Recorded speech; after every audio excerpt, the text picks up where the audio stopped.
Mon métier, c'est une activité qui consiste à recevoir des clients, prendre en charge des pendules, principalement, et d'effectuer un devis de réparation, de remise en état, et ensuite d'effectuer ou de vendre, en somme, une prestation de rénovation et de restauration du patrimoine.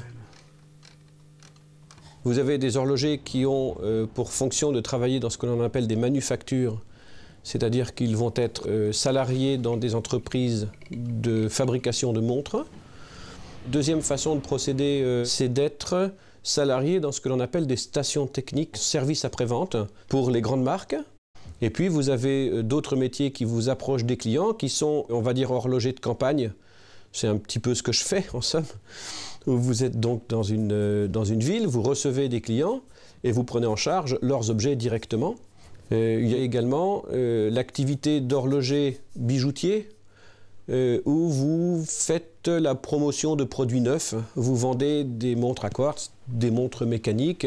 Plus on va vers la vente, moins on est dans le domaine de l'intervention technique. C'est parce que vous êtes obligé de hiérarchiser vos priorités.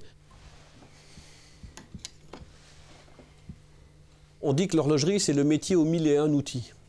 Un horloger qui ne se retourne pas sur un tournevis dans une brocante, j'y crois pas. Non, vous avez effectivement dans ce métier-là une vraie passion de l'outil, oui. Ce sont des outils donc de grande précision qui servent à de la mesure, à de l'usinage. Ils ne peuvent pas être maltraités. D'autre part, ils coûtent très cher, donc les gens font attention.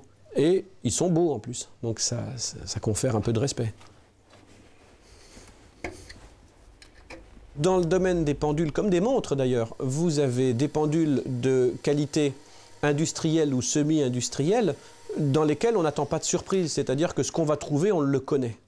Et puis vous avez d'autres pendules qui sont à très grande complication ou avec des mécanismes très rares, très délicats, parfois même uniques. Et il faut apporter au client un devis là très personnalisé. La restauration ou la remise en état d'une montre nécessite entre 4 et 10 heures de travail au minimum. Lorsque vous réparez une pendule, que vous prenez le temps de l'analyser, de la comprendre, vous savez ce que celui qui l'a fabriquée a voulu faire. Vous ne faites que repasser. C'était d'ailleurs un terme d'horlogerie, hein. On parlait d'horloger repasseur. Tu vas dedans. Là, pourquoi tu mets la fente en haut, comme ça? Vas-y, tu recules le plus. Là.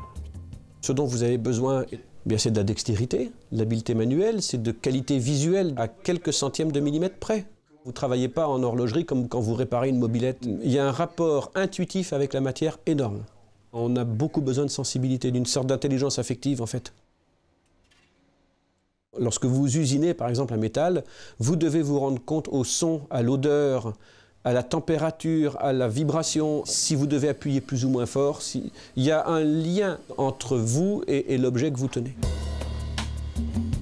Le métier d'horloger, c'est un métier de passion qui a une forte connotation technique. Il y a une ouverture exceptionnelle qui s'ouvre aujourd'hui dans la création et dans la fabrication de montres de très belle qualité. Et vous ne le ferez pas sans des horlogers. Ça va générer de l'emploi.